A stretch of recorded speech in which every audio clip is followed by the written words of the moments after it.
past 40 years, the letter M has signified something, well, a little bit special that lies beneath the blue and white BMW badge. And now with the launch of the M2, BMW's M car range is at its most diverse ever. But what makes these tri-coloured road warriors so special? Well, let's find out.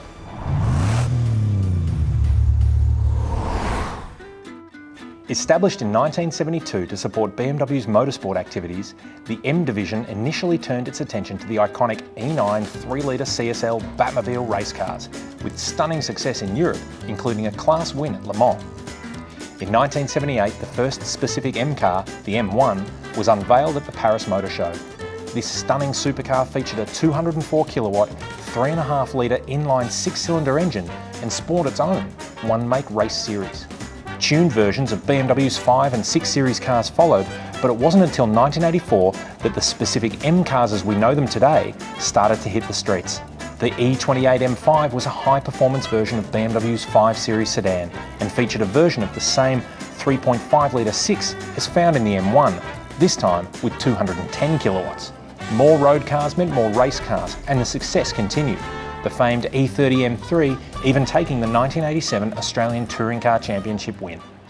So how does all that motorsport heritage get distilled into the M cars we know today? Well, let's start with the body. All M cars are fatter than their standard equivalents. The M3 here is 66mm wider across the body. Now that includes a wider track, front and rear, and of course the pumped arches, which gives it an extra 3.5 centimetres on either side to help accommodate the huge 10-inch wide rear tyres. And it's not just width either. Traditionally, all M cars have had subtle body modifications that are designed for function rather than, well, straight up look at me form. At the front of the M4 here, you can see these giant vents as part of the air dam. Now they're designed to channel air through to cool the big brakes and of course cool the 317 kilowatt twin turbo under the bonnet. But that's not the only thing that's cool under here. Now check out this cool carbon fibre bracing and giant airbox. And I have to say, even looking at it, there's barely space that I could even fit a hand down there. There's so much engine. You don't get that on a 420i. Now inside, you've got lashings of leather and carbon fibre everywhere, but to be honest, you can get that in pretty much any BMW these days.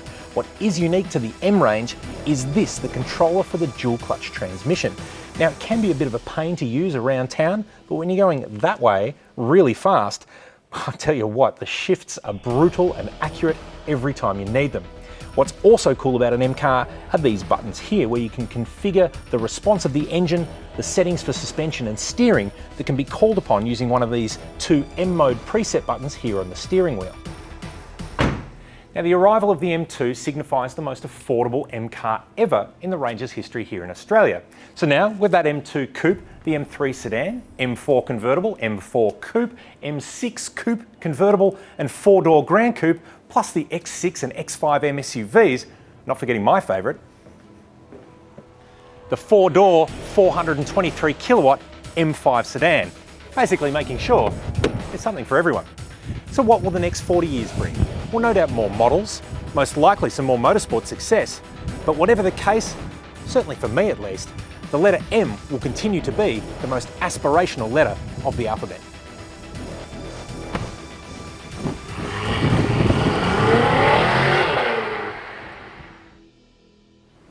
Okay, and we'll wait for that.